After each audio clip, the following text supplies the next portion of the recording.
नमस्कार, एनडीटीवी की खास पेशकश खबर महाराष्ट्र में आपका स्वागत है। आज हम आपको बताएंगे महाराष्ट्र सरकार के बड़े फैसले, नई योजनाएं और वो अहम कदम जिनसे राज्य तेजी के साथ विकास की राह पर आगे बढ़ रहा है। शुरुआत करते हैं आज की पहली बड़ी खबर के साथ। पंढरपुर कृषि उत्पन्न बाजार समिति द्वारा आयोजित कृषि महोत्सव के उद्घाटन अवसर पर मुख्यमंत्री देवेंद्र फडणवीस ने 7 किसानों को प्रतीकात्मक रूप से कर्ज माफी प्रमाण पत्र और नए फसल ऋण के चेक वितरित किए।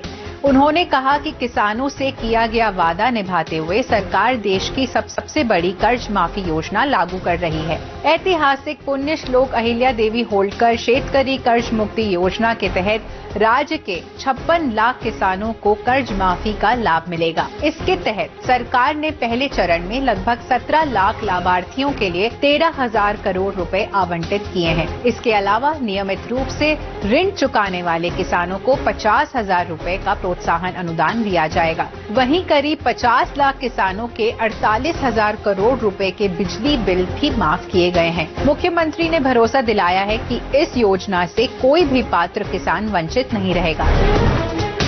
सोशल सेक्टर वॉर रूम की समीक्षा बैठक में मुख्यमंत्री देवेंद्र फडणवीस ने नीति आयोग के सस्टेनेबल डेवलपमेंट गोल्स इंडेक्स में महाराष्ट्र की प्रगति का जायजा लिया। मुख्यमंत्री ने अधिकारियों को निर्देश दिया कि वे क्षेत्र के हिसाब से और नतीजों पर आधारित प्लान बनाएं ताकि महाराष्ट्र अगले 4 सालों में सभी एसडीजी इंडेक्स में टॉप नेशनल रैंकिंग हासिल कर सके। उन्होंने कहा कि राज्य के 10 आकांक्षी जिलों और 177 तालुकों में नीति आयोग के मानकों के अनुसार बड़े पैमाने पर विकास कार्यों को गति दी जाए। इसके लिए real time data collection, data gap की पहचान और विभिन्न योजनाओं के निरंतर मूल्यांकन को प्राथमिकता देने के निर्देश दिए गए। उप मुख्यमंत्री एकनाथ शिंदे ने ठाणे शहर के ईस्टर्न एक्सप्रेस हाईवे स्थित 3 हाथ नाका पर यातायात सुधार परियोजना का भूमि पूजन किया। इस परियोजना का मुख्य उद्देश्य एशिया के सबसे बड़े व्यस्त ट्रैफिक जंक्शनों में शामिल स्थान पर जाम की समस्या का स्थायी समाधान करना है। शिंदे ने कहा कि ये परियोजना मुंबई, ठाणे, नासिक और आसपास के क्षेत्रों के बीच बेहतर संपर्क सुनिश्चित करेगी। मुख्यमंत्री देवेंद्र फडणवीस की मौजूदगी में सहकार टैक्सी कोऑपरेटिव लिमिटेड और एमएसआरटीसी, विभिन्न नगर निगम और ट्रैफिक पुलिस समेत अलग अलग संस्थाओं के बीच एमओयू पर हस्ताक्षर किए गए। इन समझौतों का मुख्य उद्देश्य यात्रियों को फर्स्ट माइल और लास्ट माइल कनेक्टिविटी उपलब्ध कराना तथा बस स्टेशनों पर प्रीपेड टैक्सी सेवा शुरू करना है।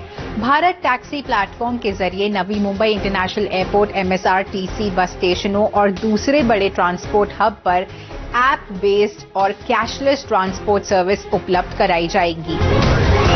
उप मुख्यमंत्री सुनेत्रा पवार ने पुणे के कोरू होलिस्टिक रिहैबिलिटेशन सेंटर का उद्घाटन किया। उन्होंने विश्वास व्यक्त किया है कि अत्याधुनिक रोबोटिक तकनीक, फिजियोथेरेपी, महिलाओं के लिए विशेष स्वास्थ्य सेवाओं, योग और वेलनेस को एक साथ जोड़ने वाला ये केंद्र मरीजों के जीवन में नई उम्मीद, आत्मविश्वास और बेहतर जीवन का आधार बनेगा।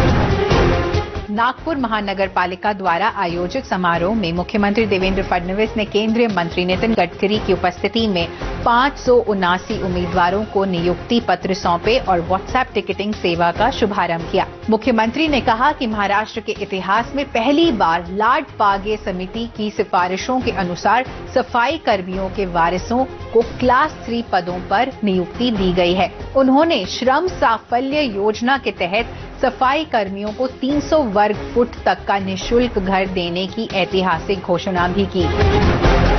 मुख्यमंत्री देवेंद्र फडणवीस और केंद्रीय मंत्री नितिन गडकरी ने नागपुर में एआईडी और टाटा के सहयोग से स्थापित नागपुर स्किल सेंटर का उद्घाटन किया। इस केंद्र का उद्देश्य युवाओं को उद्योगों की बदलती जरूरतों के अनुरूप कौशल प्रशिक्षण देकर उन्हें रोजगार के लिए अधिक सक्षम बनाना है। वर्तमान में महाराष्ट्र के लगभग 2,500 स्किल सेंटरों के माध्यम से करीब 4 लाख युवाओं को प्रशिक्षण दिया जा रहा है।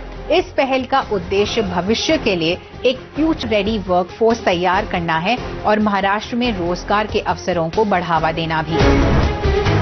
तो ये थी इस हफ्ते की बड़ी और अहम खबरें। ऐसे ही अपडेट्स के लिए देखते रहिए एनडीटीवी की खास पेशकश खबर महाराष्ट्र।